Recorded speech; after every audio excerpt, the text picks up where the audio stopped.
Welcome back, dear viewers. And on the sidelines of the Arab leaders gathering here in Egypt for the extraordinary summit, our correspondent Mahisty Rabie has the following interview with Hamza Akyla, Jordanian political analyst.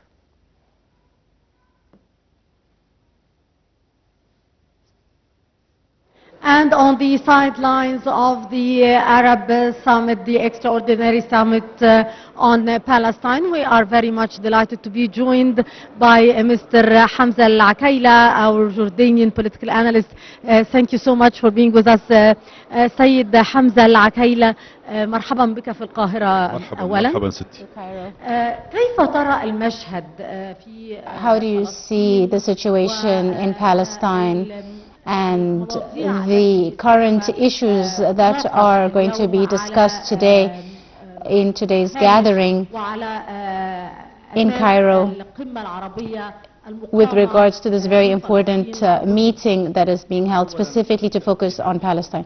Firstly, this summit is very important because it comes at a critical time, and this is a very difficult time with regards to the history of the Palestinian cause. We are in front of calls for civic cleansing, and this is unprecedented. We are in front of a terrible scenario of fundamentalism, criminal activity by Netanyahu and this Israeli government that is even threatening now to give up on the second phase of the ceasefire, and this is further escalating the situation in the area, and this is making the situation even worse and dividing the Palestinian cause, and this is a very, very critical time. And in Jordan, the Jordanian King Abdullah, said clearly that we refuse and reject the American proposal, and we have an alternative plan with Egypt and President Abdel Fattah al-Sisi, as well as the Saudi Kingdom, and in Qatar, as well as other partners from Arab countries. We have an Arab project and an Arab plan, an alternative plan, where we can assist the Palestinians and support the Palestinian cause without compromising the Palestinian cause, without allowing the Israelis to remove the Palestinians from their land. Of course, Mr. Hamza, the discussions about the Israeli rejection and refusal of the continuation of the second phase of the agreed upon ceasefire, since we have heard them trying to displace the Palestinians, and of course all this will be discussed in today's summit, in this extraordinary Arab summit, discussing these issues. How do you see the unified Arab stance? How do you see the unified Arab decision to agree on the course to reconstruct and rebuild Gaza with the Palestinians still on their land?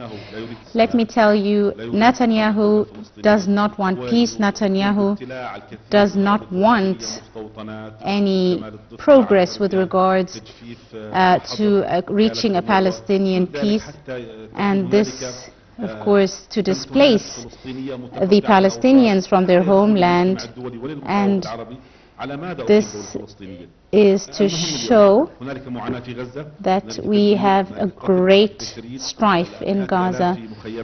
We have lots of refugees. We have a major issue to be discussed, which is the Egyptian plan, which is to keep the Palestinians on their homelands and to reconstruct the Gaza Strip without displacing the Palestinians from their land. This is very important to stabilize stabilize the situation in Palestine, and we have a great responsibility, as well as the Palestinians who have a great responsibility in this regard, in order to provide enough guarantees for the Palestinians to remain in their land, and we are supporting, of course, this issue, and we are trying to reach a consensus for the Palestinians. The unification of the Palestinians, Mr. Hamza, how important is this, the importance of the unification of the Palestinians in order to face the challenges and to get approval on this proposed Arab plan, which is to counter the US and Israeli and Trump's plan to displace the Palestinians? Of course, it is very important that the Palestinians realize that their division is undermining them, and obviously over the last few years the division between Hamas and Fatah has created a great rift and has worsened the situation for the Palestinians themselves, and there is a need for their unification, and this is crucial for the Palestinian people themselves, and of course this is very important to reach some sort of resolution. Today, what is very important is the Arab decision that is saying we are here, we have an alternative plan to Trump's proposal. We will not let go of the Palestinians or their Palestinian land, and we will assist our Palestinian brothers, and we will collaborate in this regard together, and this is very important. And the situation in Gaza is just as critical as what we are now seeing in the West Bank and the refugee camps in Jenin, and this is a repeat of what is happening, and this is very important to keep the Palestinian cause alive and keep it in front of the international community, of course, and we hope that this summit definitely reaches the plans. Thank you very much, Mr. Hamza Akyla, our Jordanian political analyst. Thank you, sir. Thank you, Mahisty, for this interview with Mr. Hamza Akyla, Jordanian political analyst. And now, dear viewers, a short break and we'll be back, so stay tuned.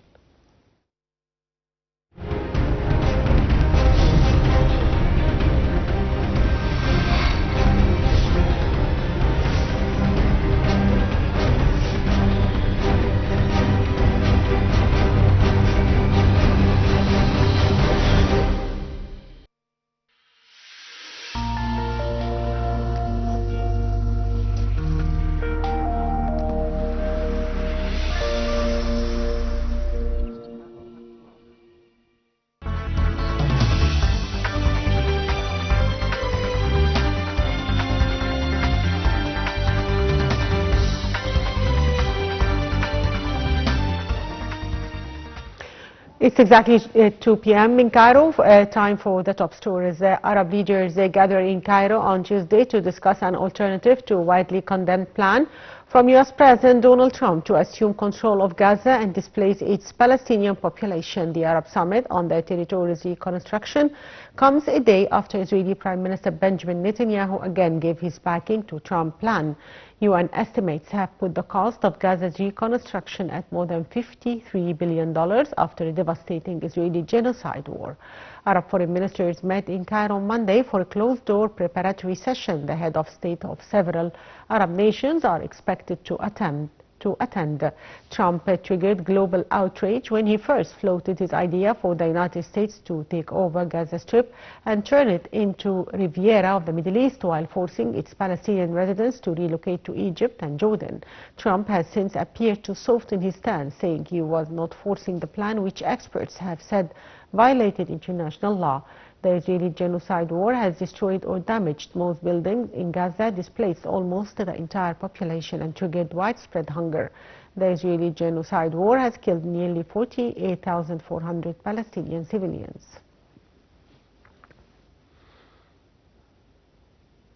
The Israelis continue